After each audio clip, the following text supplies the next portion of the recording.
Hello दोस्तों, आप लोगों का स्वागत है हमारे एक नए वीडियो में। तो आज के इस वीडियो में हम लोग हमारा जो कल संस्कृत का एग्ज़ाम हुआ था, संस्कृत क्वेश्चन पेपर, आज के इस वीडियो में हम लोग डिस्कस करने वाले हैं। कौन से PT1 मतलब पीरियोडिक टेस्ट 1 जो एग्जामिनेशन हुआ था उसका जो क्वेश्चन संस्कृत का जो क्वेश्चन पेपर हुआ ही हम लोग आज के इस वीडियो में डिस्कस करेंगे।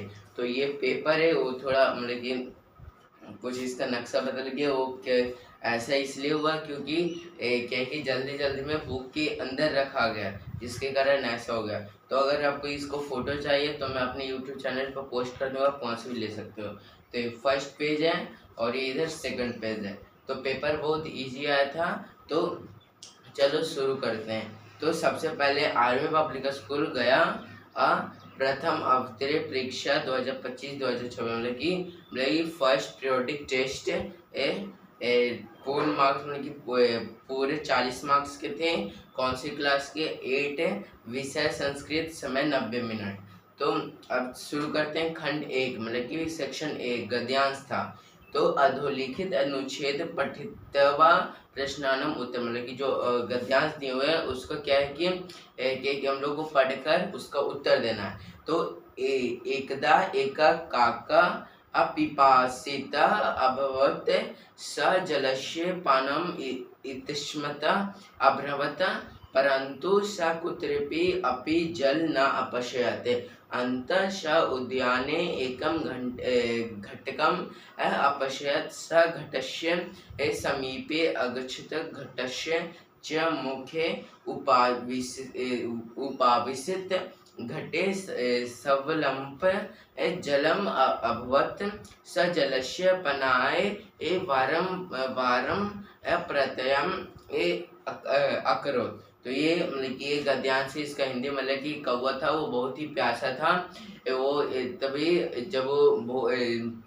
तभी एक समय उसे घड़ा मिला, पर घड़े में कम पानी था जिसके कारण वहाँ पे आसपास पत्थर था। पत्थर जब उसने डाला घड़े में तब क्या कि ऊपर पानी आया और कौवा पिया और चल दिया। तो ये आपने स्टोरी पढ़ाई हो, एक कौवा प्यासा था, जल में थोड़ा पानी था, कौवा ने डाला कंकर, पानी आया ऊपर, कौवा ने पिया, पानी, हो गई कहानी। तो ये वही कहानी है। अब देखते हैं एक पद उत्तर कि एक शब्द में उत्तर देना है। का पिपासिता मतलब कौन पानी पिया था? तो कौवा मतलब काका। काका कीर्वम स्तंभ अभ्रवत मतलब कि वो क्यों क्यों घूम रहा था? वो इसलिए घूम रहा था क्योंकि उसको प्यास लगी थी, तो इसलिए जलस्य पनाए मतलब उसे प्यास लगी थी। अब पूर्ण वाक्य में उत्तर मतलब पूरे वाक्य में उत्तर देना है। काका उद्याने किम अपश्यत मतलब कि काका उद्यान मतलब कि जब अगर घड़े में पानी कम था तो उसने क्या किया? तो उसने पत्थर डाला, तो उनने स उद्याने एक घटकम अपश्यत। अब क्या कि खंड खा देखते हैं रुचिरा से। प्रश्न उत्तरानी एक पदे लिखे मतलब एक पद में उत्तर देना है। तो पैका मधुमक्षिकम किन जनयति मतलब मधुमक्खी क्या जन्म देती है? तो मधुर मतलब मध्य मधु सुक्तम की श्रेयांजित मतलब कि मधुर वाक्य कौन गाता है? संत सिंहस्य नाम के मतलब कि शेर का नाम क्या था? खरन खरा। सिंहम कसीमन समय गुहा समीपे आगता मतलब कि शेर कौन से समय एक गुफा के अंदर गया था? तो सिंपल सूर्यास्त समय।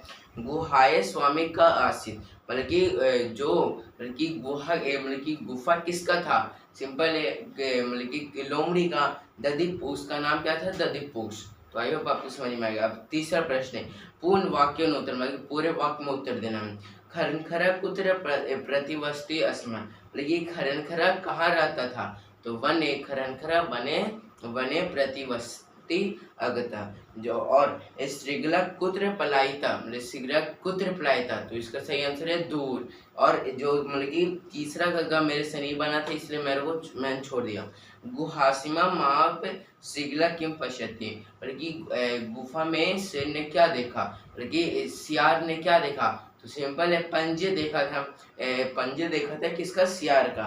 अब रेखांकित पदानी आधारित प्रश्न निर्माण करो मतलब कि जो ये शब्द दिया हुआ है उसको क्या कि प्रश्न मतलब कि प्रश्न बनाना है, उसका उत्तर दिया हुआ मतलब कि इसका स्टेटमेंट दिया हुआ उसको क्वेश्चन बनाना है। तो चलो शुरू करते हैं। तो मधुमक्षिका माधुर्य में जनयति, मतलब कि मधुमक्षिका मधुर जन्म देती है, मतलब कि बनाती है। तो का मधुर में जनयति, मतलब कौन बनाते हैं मधुर मध्य। ख गुना गुणगेषु गुना भवंती, क गुना गुणगेषु गुना भवंती, मतलब गुणियों में अनेक गुण होते हैं कि इसके अंदर अनेक गुण होते हैं। दधिपुक्ष नाम सिगला गुहा स्वामी आसित, मतलब कि जो दधिपुक्ष मतलब कि जो सियार है वो शेर को गुफा के अंदर जाते देखा था, मतलब ये शेर के अंदर जाते देखा था। तो का का नाम श्रीगला गुहाया स्वामी आसित, तो ये है। अब देखते हैं घ आह्वानेन श्रृंगला बिले प्रविश्य सिंहस्य भोजनम भविष्यासि, क्या है इसका कुत्र एषा गुहा स्वामीना सदा आवाहनम करोति कश्य, ईशा गुहा कश्य सदा आह्वानम करोति। अब खंड का देखते हैं व्याकरण से। अब देखते हैं अधोलिखित प्रश्न उत्तर निर्देशानुसार लिखिए। तो फर्स्ट हस्व लिखे, मतलब कि हस्व लिखे आ ई उ इड़ी इड़ी और री, तो ये क्या कि हस्व स्वर है। फिर उसमें व्यंजन लिखा, उसमें व्यंजन लिखना है, तो या रा ला वा, ये चार उसमें व्यंजन है।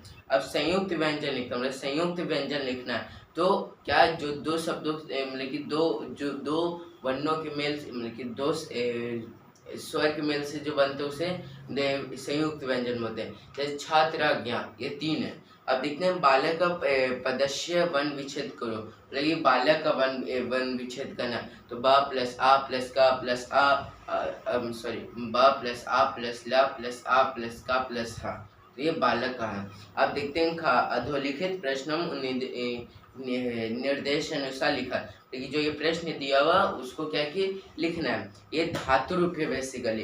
तो तत् शब्दस्य शब्दरूप पुल्लिंग तृतीया विभक्ति त्रिशु वचनम लिखा, लेकिन जो तत् का शब्दरूप है ये पुल्लिंग का, उसका तृतीय विभक्ति का तीनों वचन लिखना है। तो सिंपल है तो इसका क्या हो जाएगा, ऐसा तो ते तम तो तान, तो इसका सही आंसर है तेन ताभ्यम तय, तेन ताभ्यम तय, क्योंकि तीन वचन मतलब तीनों वचन में तृतीय विभक्ति है।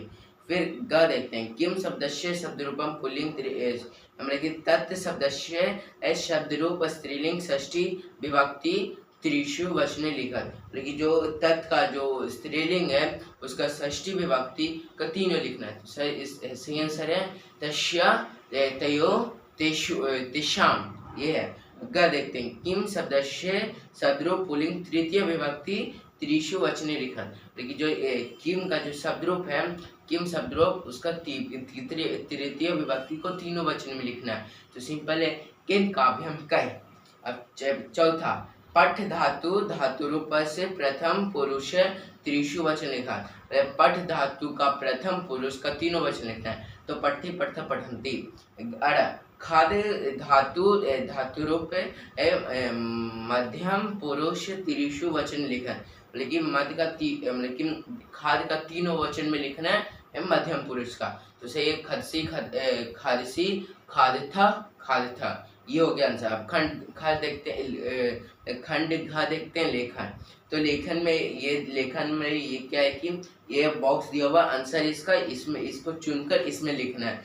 तो मैं आपको बता दूं भवनम छात्रस्य वसति एषिताकेषु छात्रा विद्यालयतः भ्रमणार्थं गमिष्यन्ति तदत्र पिता अनुमति प्राप्ताय अधोलिखित पत्रम मंजूषा सहायता पूरे, मतलब कि ये लेखक क्या है कि जैसे मतलब कि छात्र है उसका जो मतलब कि फाइनल एग्जाम खत्म हो चुका है, उसके दोस्त क्या जा रहे हैं, मतलब उसके दोस्त जयपुर जा रहे हैं घूमने के लिए, तो उससे भी जाना है, इसलिए पिता से अनुमति लेना है, इसलिए यह पत्र है।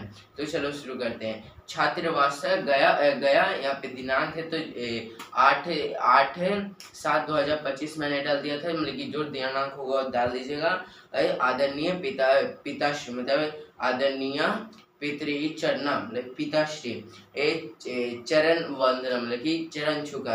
अत्र कुशल खालिस्तान मम अर्ध वार्षिक परीक्षा हस एवं डैश असीम सित्वाकेषु वयम जयपुरम खालिस्तान अहम अपि तत्र खालिस्तान इच्छामि तत्र भवतां खालिस्तान अपेक्षानि भवतां उत्तरांशं प्रतिशायम भवतां पुत्र या पुत्री।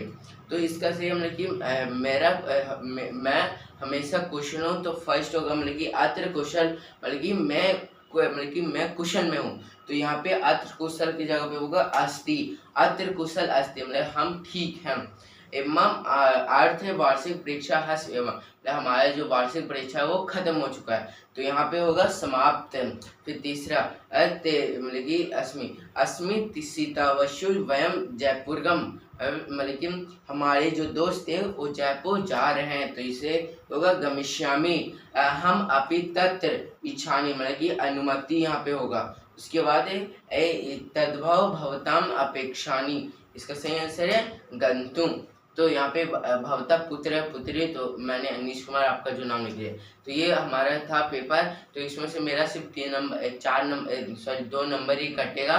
एक तो लेकिन 2 नंबर वो भी इसमें पूर्ण वाक्य में उत्तर देने के लिए।